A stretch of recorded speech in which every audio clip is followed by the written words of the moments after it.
এনসিপির নাহিদ ইসলাম আজকেই বলেছেন যে শেখ হাসিনা বিমানবন্দরে নামার পর সরাসরি তাকে ফাঁসির কাস্টে ঝোলানো। রাজনীতি তো একটু হুঙ্কার টুঙ্কার না দিলে তো হয় না, নেতা কর্মীদের একটু চাঙ্গা রাখতে হয়। নেতা না হয় আছে 10টা আর কর্মী না হয় আছে 5টা, 15 জনকে তো চাঙ্গা রাখতে হবে। আপারে 4 আগস্ট 2024 বিএনপিরও মুরত ছিল না। এরকম বড় বড় দল দেখলে মনে হয় আরে কিচ্ছু নাই, কোত্থেকে যে বেরোবে এটা হিসাব করে পাবেন না। এত ভয় কেন সরকারে যদি আওয়ামী লীগ কোথাও নাই থাকে? আপনার কাছে কি মনে হয় তিনি কি ফিরবেন কিনা? উনি ফিরবেন, ফিরতেই হবে ওনাকে। সবচেয়ে খারাপ অবস্থা স্বরাষ্ট্রের। উনি তো ডিফ্যাক্টো প্রধানমন্ত্রী হয়ে মনে করতেছেন যে যতগুলো মন্ত্রণালয় আছে সবগুলোর দায়িত্বে উনি।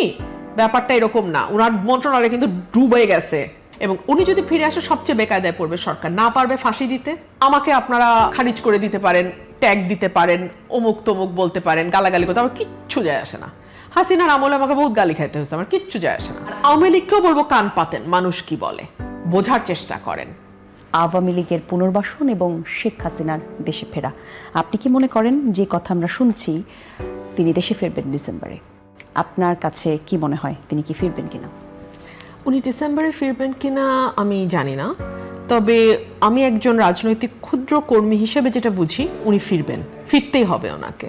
ফিরতে হবে কয়েকটা কারণে। আপনি যদি একেবারে নিরপেক্ষভাবে দূর থেকে দাঁড়িয়ে ওনার অবস্থানটা চিন্তা করেন, ওনার পরিবারের একটা দীর্ঘ ইতিহাস আছে রাজনীতির, এবং একটা দীর্ঘ ত্যাগের মধ্যে দিয়ে তার পরিবারকে যেতে হয়েছে। ইনফ্যাক্ট তিনি তার পুরো পরিবারকে হারিয়েছেন এই রাজনীতির কারণেই। তার সঙ্গে জড়িয়ে আছে তার পরিবারের সঙ্গে তার আরো বৃহৎ পরিবার, তার দল, যেই দলটিকে একেবারে ভেঙে চুরে যাওয়া অবস্থায় 75 থেকে 80 তিনি 81 সালে ফিরে এসে হাল ধরেছিলেন। এবং 81 থেকে 26 46 বছর, 46 বছর উনি এই দলটার প্রধান হিসেবে মাঠে, রাজনীতির মাঠে, সংসদে, রাষ্ট্র ক্ষমতায় এবং বিরোধী দলে থেকে লড়াই করেছেন। সো এখন যদি উনি না আসেন, ওনার পরিবার তো কেবলমাত্র উনি এবং ওনার 2 সন্তান নন, ওনার পরিবার হচ্ছে আওয়ামী লীগের এই বিশাল পরিবার। সো এই কোটি কোটি নেতাকর্মী, সমর্থক, ভোটার, যারা ভোটার ধরেন নেতাকর্মী বাদ দিলেন, হ্যাঁ, সাধারণ মানুষ, তাদের কি হবে? 1, 2 হলো ওনার পরিবার এবং ওনার ব্যক্তির যে ত্যাগ এই রাজনীতির পেছনে, সেটা কোথায় যাবে? 3 হলো ওনার বয়স হয়েছে, আল্লাহ না করুক ওনার স্বাভাবিক মৃত্যু যে কোনো দিন হতে পারে। বিদেশের মাটিতে যদি ওনার মৃত্যু হয়, that is the end of the story. মানে ওনার রাজনৈতিক জীবন, ওনার দলের ভবিষ্যৎ, সবকিছুর উপরে that will be the last nail in the coffin. So আমার মনে হয় এগুলো আমি যেমন মানে দূর থেকে দেখে হিসাব করি একজন রাজনৈতিক কর্মী হিসেবে, আমি চিন্তা করেছি আসা না আসার মধ্যে ইয়েটা কি, উনিও নিশ্চয়ই করেন। আর উনি ফিরে আসলে সবচেয়ে বেকায়দায় কারা পড়বে আপনি বলেন তো? এটা আমি আরো 9 মাস আগে বলেছিলাম, সবচেয়ে বেকায়দায় পড়বে সরকার, সবচেয়ে বেকায়দায়। আজকে স্বরাষ্ট্রমন্ত্রী বলেছেন যে 5ই আগস্ট ঘিরে যে তৎপরতা আওয়ামী লীগ করতে চায় সেই মুরুদ আওয়ামী লীগের নেই। আপারে 4 আগস্ট 2024 বিএনপিরও মুরত ছিল না। এরকম বড় বড় দল দেখলে মনে হয় আরে কিচ্ছু নাই, কোত্থেকে যে বেরোবে এটা হিসাব করে পাবেন না। আপনি আমাকে বলেন না, এই আপনারাই আর আমরা তো একই জায়গায় বহু স্টক শো করেছি। 4 আগস্ট 2024 বিএনপি কই ছিল? তো সুতরাং নাইটাই এগুলো বলা যায়। হাসিনাও বহু বলছে বিএনপি নাই, এগুলো বললে শান্তি লাগে, শান্তি পাওয়ার জন্য বলে, ওটা কোনো অসুবিধা নেই, পলিটিক্যাল রেটরিক। যদি নাই থাকে তাহলে আর শো ন্যারেজ দেখায় সব কর্মীকে ভিতরে রাখতে হয় কেন? তাহলে 5 জনের মিছিলে 500 জনের নামে মামলা হয় কেন? আমার এলাকায় যেই ছেলেটা হয়তো দল কোনোটাই করে না, হাসের ইলেকশন করেছে আমার সাথে, তার নামও আওয়ামী লীগের মধ্যে ঢুকায় দিয়ে মামলা দিতে হয়? এত ভয় কেন সরকারে যদি আওয়ামী লীগ কোথাও নাই থাকে? তো ওগুলোর জব আমি দিতে চাই না। আর স্বরাষ্ট্রমন্ত্রীর বরং ফোকাস করা উচিত ওনার নিজের মন্ত্রণালয়ের। সবচেয়ে খারাপ অবস্থা স্বরাষ্ট্রের।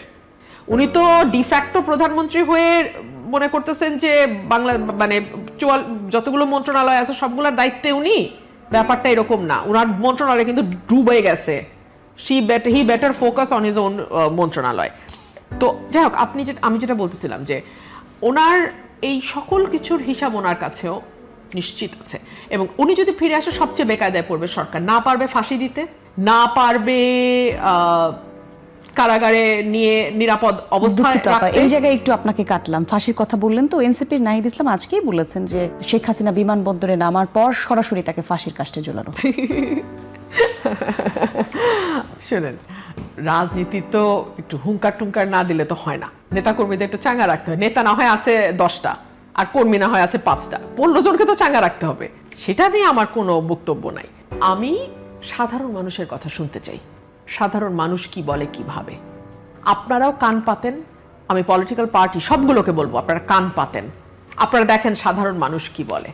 আমার কথা আপনাদের তিতা লাগবে, আমাকে আপনারা খারিজ করে দিতে পারেন, ট্যাগ দিতে পারেন, অমুক তমুক বলতে পারেন, গালাগালি করতে, আমার কিচ্ছু যায় আসে না।